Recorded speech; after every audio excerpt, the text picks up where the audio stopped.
Hello everyone, welcome back to my channel. I am KC Plus. If you're new here, welcome. Feel free to browse all the other videos that I have. This particular video is actually part of a homework assignment I have for school. I am taking African American literature at the University of the District of Columbia. If you have seen my other videos, you know that I am a non-traditional student. I returned back to school to obtain my bachelor's degree in elementary education. So this semester I'm taking African American literary, I'm sorry, African American literature. Part of what we do in African American literature is we study intersectionalities between other groups, such as the LGBT community. So, one assignment we had was to attend a program, and I'll be looking down at my notes because I took my notes on my phone. So, I'll be looking at my notes. So, we had the option of writing up a paper or just doing a small post about what we took away from the program. And so, of course, since I do YouTube anyway, I chose to do a post. So the program was called From Selma to Stonewall. And I have to say, I knew nothing about the Stonewall before going to the event. And I still know very little, but it was something that I will be further researching because in an event, they can't give you the whole scope of the whole program. But they showed a documentary, and that was the documentary name, From Selma to Stonewall. And in the documentary, they spoke about the intersectionality of the African American or Black civil rights movement and Stonewall movement and those events. So I took notes of things that stuck out for me. And I'm just going to go through a lot of my notes. And of course, I'm not an expert because I just told you I didn't even know anything about Stonewall going in. So one of the things I wrote, one of the first things I wrote when we did a discussion. We watched the documentary, then we did a discussion, and some things that stuck out to me was sometimes the definition of queer is being used incorrectly outside of the LGBTQ community and inside the community. So that was something that stuck out to me, and I was like, oh, I want to do further research. So when I do further research about that, because the young lady that gave the presentation offered to speak with me afterwards if I wanted to interview her for my class project or anything like that. So once I get a clearer understanding, possibly I'll be able to come back and do another post or another video. So that was one thing that stuck out to me. Another thing was, why is the word lifestyle offensive?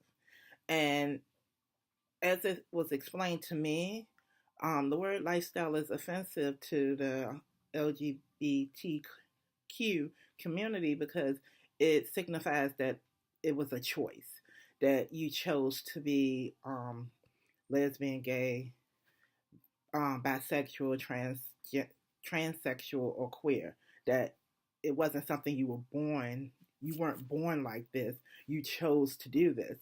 And I can really understand that because with the struggles that the community faces, I don't think anybody purposely would put themselves in a situation where they're going to struggle even more.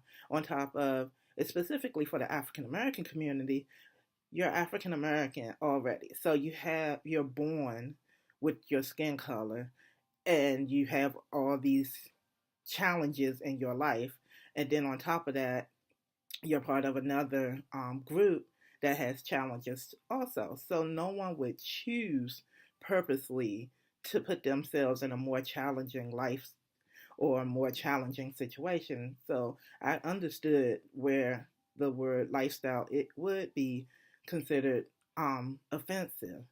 So that was something I never thought of before going to this program. So And it was like, so that's something I myself would have to be more aware of, the words that we're using when describing all the intersectionalities and all the groups. When we're just in common conversation, we really have to be more aware of what we're saying and how it affects other people. The next note I put out, so there's some, from what I gather, a lot of, well, not a lot, but because being African American is obvious.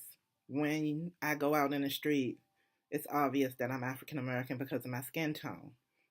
When you're a part of the LGBTQ community, it may not be as obvious.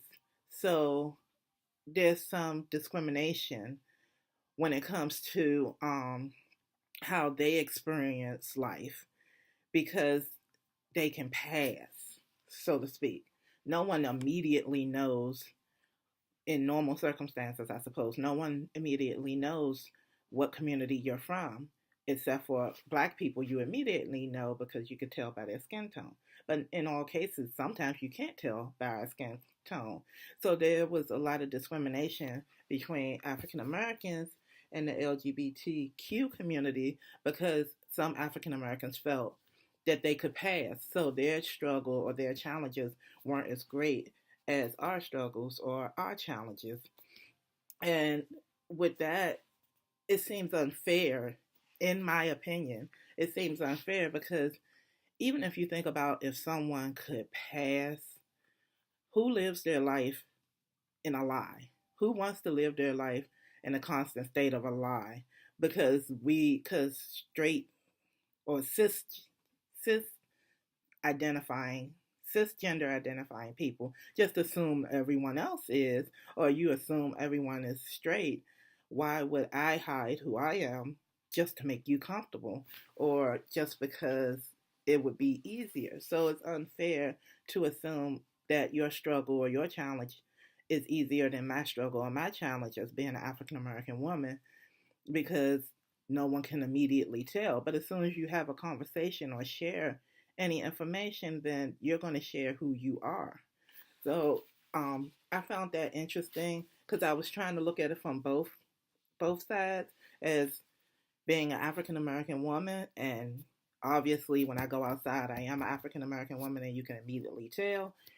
And then looking at from the side of when a person from the LGBTQ community, you may not be able to tell, but doesn't mean their challenges are any less than our challenges are. So that was an interesting point that was made. And then there was there was a lot of conversation about, in the documentary, there was a lot of conversation about church, the black church, and other church, and acceptance and what's being taught.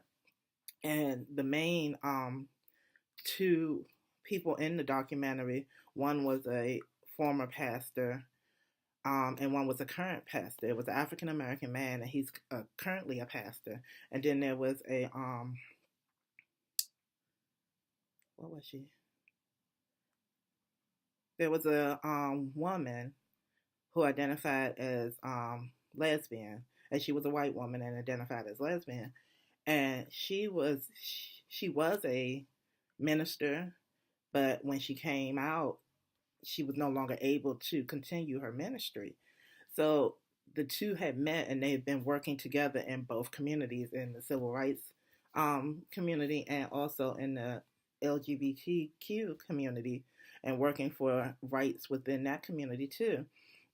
So it talked a lot about biblical text, and there was a comment made that was really stood out to me, and it said biblical text has public health implications, and it also said biblical interpretation has political implications. So in the African American community, church is big. African Americans are usually very religious, and depending on what the leader of the organization or the church feels or how he interprets the Bible, um, it can be very hurtful to people outside that circle or that community, and how you're interpreting what um, your biblical text says can really have effects on communities, on political associations, and on public health. Because if someone feels unwelcome, unloved, or made to feel like they're evil, then are they going to really go out to seek the help they need? Are they going to take care of themselves in the proper way if they feel like they're evil and they're going to hell anyway? So that was a very big part of the documentary about how, as if you're identified as Christian and your biblical text is the Bible, how you are interpreting the Bible, and are you just using certain passages to live your life, or are you using the whole Bible as a way to guide you and your life and how you treat others and how you interact with others. And it's also about how the church in general will welcome or not welcome certain people in different communities. So I thought that was really interesting. I thought it was very brave for a gentleman that still works within the church, knowing that his fellow colleagues teach certain things that he no longer agrees with, and he chooses to go a different route, but he's still within the Christian community trying to make a change for another community. And it was very interesting. I thought it was very brave of him, and he educational for those of us who don't know about outside communities, outside our little bubble of what we are. So I found that really great, actually, because I would think, I don't go attend church, but I know the principles. And I know part of, in my opinion, it's based on love. And it's not based on picking and choosing who you love, or picking and choosing who other people who other people love, who other people are born to love. So why would we spread hate when we're supposed to be spreading love and unity and community? But again, this is my opinion.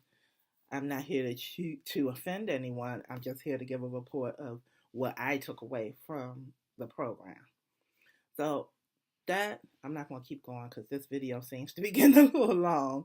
But those were the things I really took away, and it made me think outside of what I know and outside of my bubble and what I've been taught, to kind of open and maybe go out and learn more and think about things in a greater sense, and especially think about the things that I say that may be offensive, where I didn't mean offense, but I just didn't know what was offensive and what wasn't offensive, and I didn't know what words to use and what's proper. And the key thing that I learned is it's okay to ask.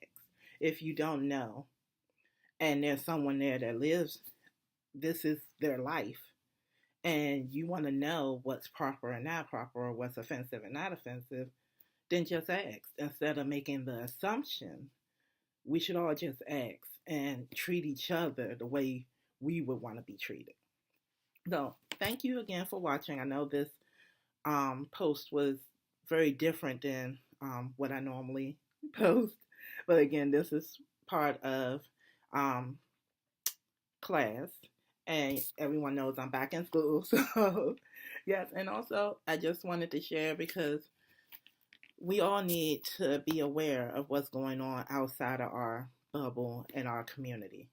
So, hope you watch and come back. Please like, share, and subscribe, and make comments. If I said something during this video that may have been incorrect or offensive, let's talk about it. But when we talk about it, please be respectful and show kindness. But I have no problem talking about it. So let's talk in the comment area, and let's have a discussion. Thanks. Bye.